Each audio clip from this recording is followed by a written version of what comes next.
the echo letters.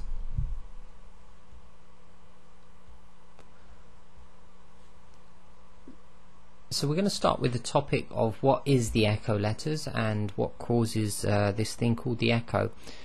So the first thing we've got to note is there are some letters that when they're sakin, i.e. they carry a sukoon, you cannot pronounce them unless there is this thing that we call in English a slight echo.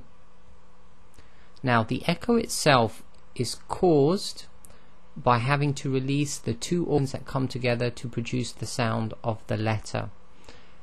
So I'm going to explain this with some examples. Okay, before we do that, these are the 5 letters that we know as the echo letters, or in Arabic they're called the qalqala letters. Okay, so it's the qa, as in the qa, the ta, the jim, the dal, and the ba. And an easy way to remember this is just say qa, ta, ja, da, ba. Okay, so it's just 5 letters. So let's take the example here. Now, if we were to read the letter, this word, and we pretending that we're going to stop, then the qaf would become sakin, okay, because that's one of the rules of stopping. It's a derived sukoon. So in that case, we would pronounce this as falaq. Okay, so you can hear a slight echo on the last letter, falaq. Now the reason for that is when we say the qaf, the back of the tongue touches towards the back of the top back of the throat. Now when the tongue presses the back of the throat, you have to then release, i.e. move the back of the tongue and the back of the throat, you have to move them apart again in order to complete the sound. So if I do this without releasing the two parts of the mouth, this is what you'll get. Falaq. So just try it. Falaq. If you don't release the tongue from the back of the throat, you can't complete the sound. So in order to complete it, you have to release the two organs that touch together. So again, it will be falaq. Okay, so that's what causes the actual echo. Now all the letters that you see, the 5, the letters, the qa, ta, ja, da, ba, are the same. They all require, when they're sakin, that you release the two organs that come together in order to complete the sound. So we'll take some examples, and all of these we put the round circles, which is indicating the end of the ayah or the verse. And we're going to pronounce all of these as if they're sakin, because they're all derived sukoons at the end. Okay, so listen to the echo, starting from the top. Falaq, muhit, hajj, ahad, waqab. Okay, so very slight echo, but it has to be done in order to complete the sounds. So a warning here is not to overdo the sound so that a fatha is added instead of the echo itself. Now this normally happens if the echo is in the middle of a sentence. So what we've got here, the 2 blue letters are the 2 echo letters. So I'll read the line and then I'll introduce a mistake afterwards.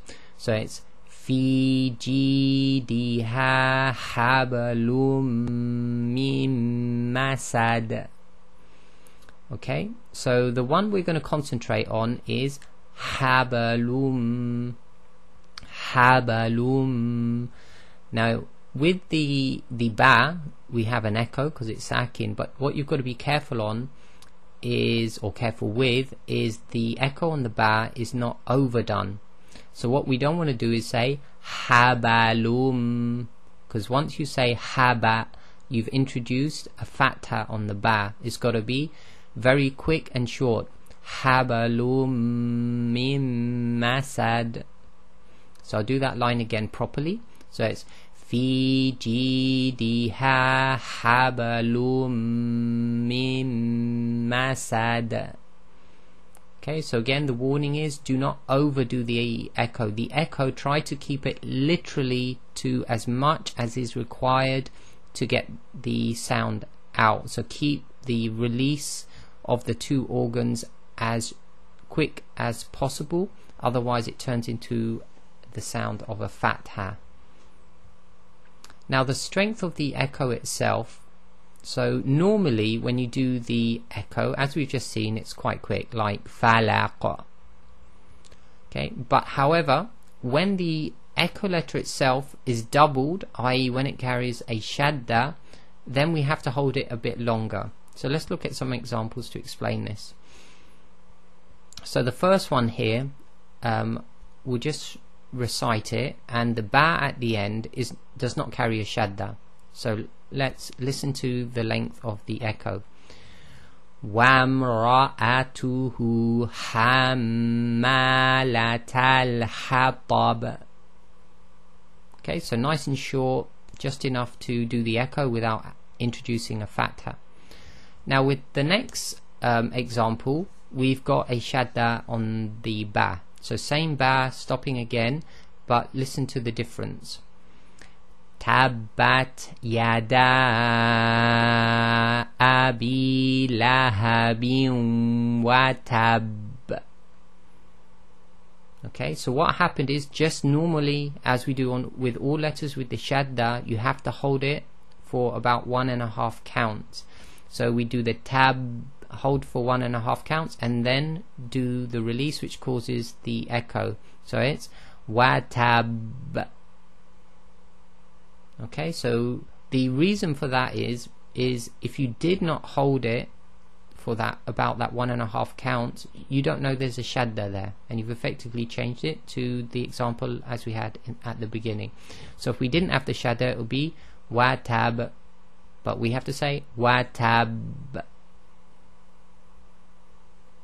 Okay, so that's the difference in the two.